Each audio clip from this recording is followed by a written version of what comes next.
So greatness was made. Yeah, we're talking about me. Yeah, it's the 365 vlog. Let's go.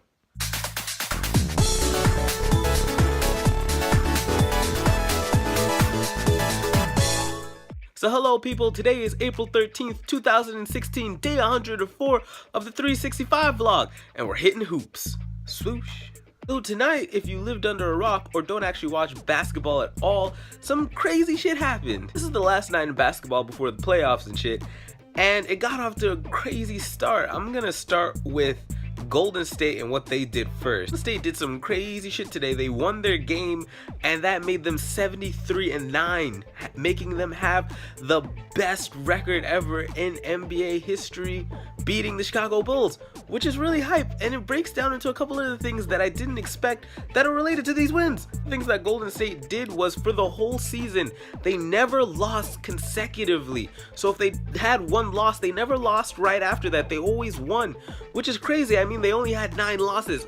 Honestly, when I first started watching them, I thought there were going to be a lot more wins than they had, but when they took that first loss, I was like, crap, they're actually fallible. I thought they were infallible, and that really hurt, but it really got me going. Yes, if you're watching this video, I was drawn into the hype, which was the 24-0 phenomenon. That shit had me going for a good minute, and I was enjoying it, and it got me to watch them more. So for all the basketball haters that there may be in the world, I'm sorry. I just enjoyed it for what it was. It got me hype, and it really made me enjoy watching basketball again, because God knows the Knicks weren't doing it.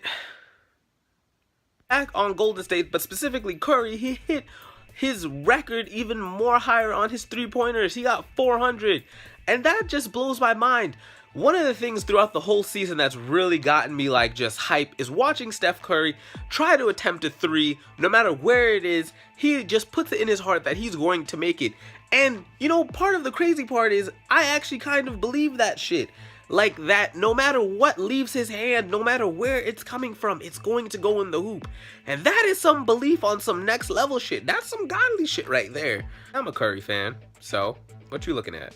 We'll come back to Golden State, but they weren't really the focus of tonight, as it so much was Kobe and how he was going to retire tonight, and the way it all ended was actually really magical. You really get to see the match, as I was really focused on Golden State and I wasn't too focused on Kobe. I wish I got to see his match, but from what I saw, it actually was just really a nice ending to a long story of someone who was great in the game of basketball. Growing up, I watched basketball a little bit, but I had a little falling out, and then I came back with the Knicks, and then I fell out with the Knicks, and then I came back with Golden State, and it's kind of the Knicks because they're there and we're in the same state.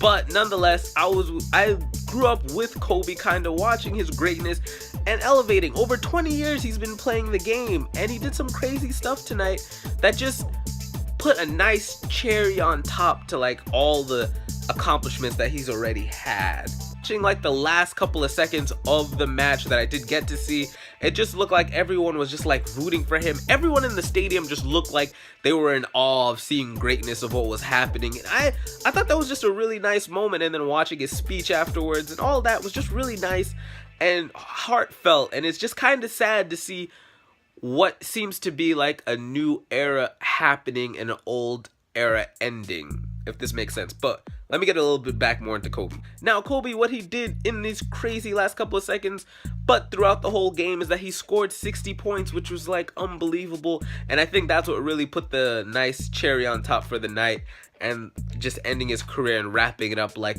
that. It was just really nice, and everyone was so heartfelt and just really nice letting him go. It was just nice. You know, it was just really nice. Now, back on that topic of a new generation starting and an old generation ending, it seems like with Kobe, it's one of the couple of signifiers that it's showing that now a lot of the old players are beginning to retire, and that's creating room and I guess growth for other players to come up and also make their mark and be as great as him, and give room to some of the new basketball players that have been playing now.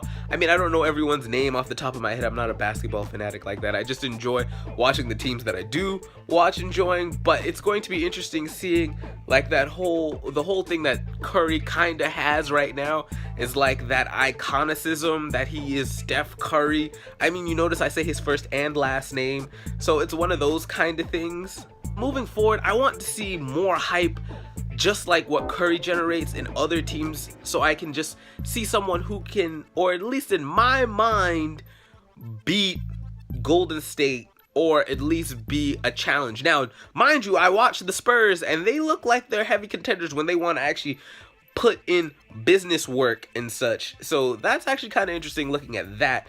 But because I'm a biased ass motherfucker who's on the bandwagon train, I'm enjoying seeing Golden State win way too much for them to lose to any old other motherfuckers. Yeah. It's going to be interesting after this season is over and the playoffs are done, how the next couple of years will be for basketball and how certain things will change and how names will become bigger and some others may just disappear altogether. The future is actually interesting and becoming more bountiful and expansive, I guess, in this idea. So I'm curious to see what's gonna happen. You know, I'm a slow budding basketball fan. Not hardcore, but slow budding. Yeah guys, this is the end of the video and I hope that I made a bunch of 3-pointers that, you know, sunk the game for you guys. That was a really bad pun, I'm sorry.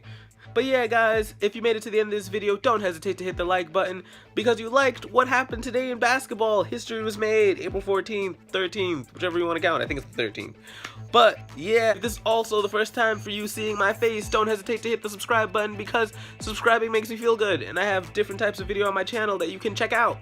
Question of the day, what did you guys think about this day in basketball history? Was it exciting to you? Do you even care? Or how do you feel about it? And especially if you're a basketball nut, please answer these questions because I'd love to hear your answer.